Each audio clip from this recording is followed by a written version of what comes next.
Hello and welcome to the Columbia Daily Tribune's Courtside View basketball webcast. This is Tribune basketball beat writer Steve Valentic. I'm going you first this time.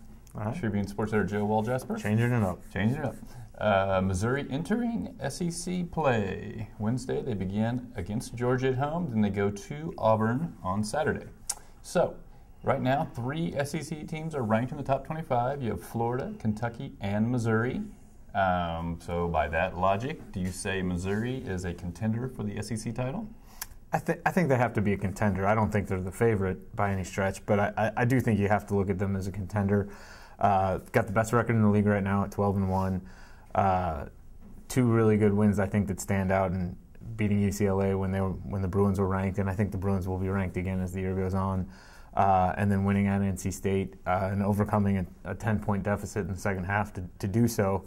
I think those wins stand out as you know, those are the kind of games that teams that are going to be in the hunt win, and they did that. And so I think you have to, given that, look at them as a contender, plus the fact that, you know, they've got a couple really high-level players right now, and Jordan Clarkson, who's leading the SEC in scoring and his second in assists, and Jabari Brown, who's in the top 6 or 7 in the SEC in scoring. So I think those guys are going to give them a chance to be in every game as they have to this point. And so, yeah, I think they are a contender. What do you think it's going to take to win the league this year if you're looking at just a record?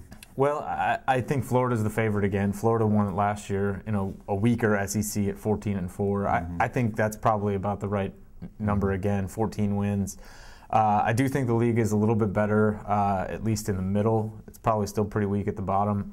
But I think Missouri's schedule sets up pretty well for them in that they only have to play Florida and Kentucky once. One of those games, the Kentucky game, is in Columbia. Mm-hmm. There are going to be some tough road trips. They have to go to Arkansas, which is obviously a tough place to play. They got to go to LSU. They got to go to Tennessee. They have to play Tennessee twice. But I think 14 wins will probably win the league, and I think Missouri's got a good chance to be approaching that. Mm-hmm. Well, it's also the SEC is probably a little better for having Kentucky not having one of its one year out of 10 might be an NIT team, which was last year, and this year they're back up to where they're an obvious NCAA team. They're maybe not a powerhouse, but they are capable, as they showed against Louisville, of beating a powerhouse team. So I think that is a big step. And they're going to get better, too, as the year goes on. I mean, they win that Louisville game with Julius Randle not really playing the second half, and obviously with so many freshmen and so many heralded freshmen, they're going to get better as the year goes on.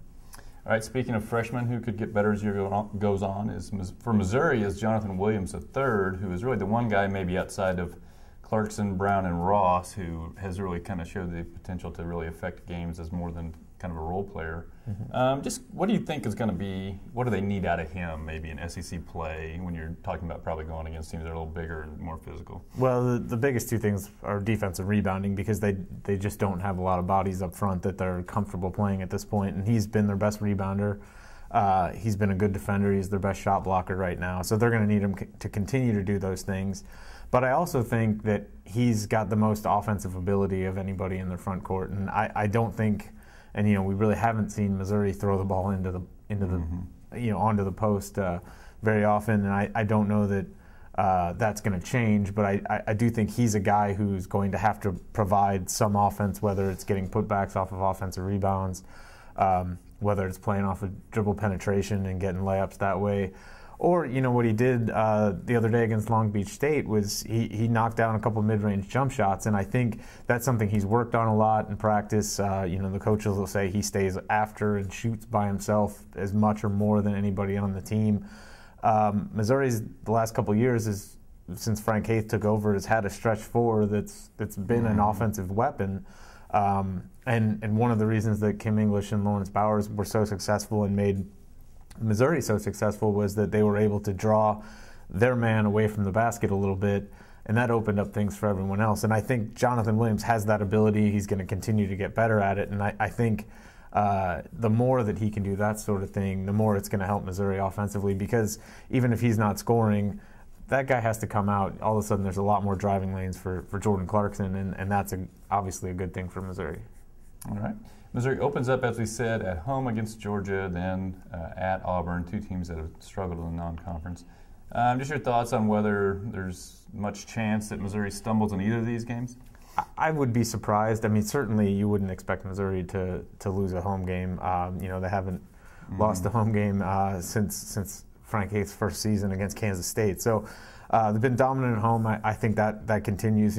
Georgia is probably a better offensive team than they were a year ago. Mark Fox says they are, just because they have a few more guys who are capable of scoring, although there's no Contavious Caldwell-Pope.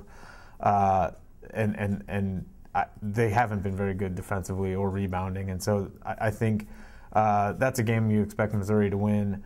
Auburn, actually, record-wise, is not as bad as they were last year entering SEC play. They're 8-3, but the 3 losses aren't good. They really got blown out by Iowa State, got blown out by Illinois, and it was early, but got blown out by Northwestern State. And they've got 2 high-level scorers, and KT Harrell, who's a Virginia transfer, and Chris Denson, who's a senior. I think they might be the only duo in the SEC who are averaging more points than Clarkson and Jabari Brown. But outside of those 2 guys and the fact that they're pretty weak defensively as well, I think you certainly would expect Missouri to win, although Missouri was only 2-8 on the road last season. So, they've got to still, even though they won at NC State, they got to still show that they can take their game away from Mizzou Arena and perform. All right. Well, tune in next week. We'll discuss those 2 games and look forward to week 2 of the SEC season.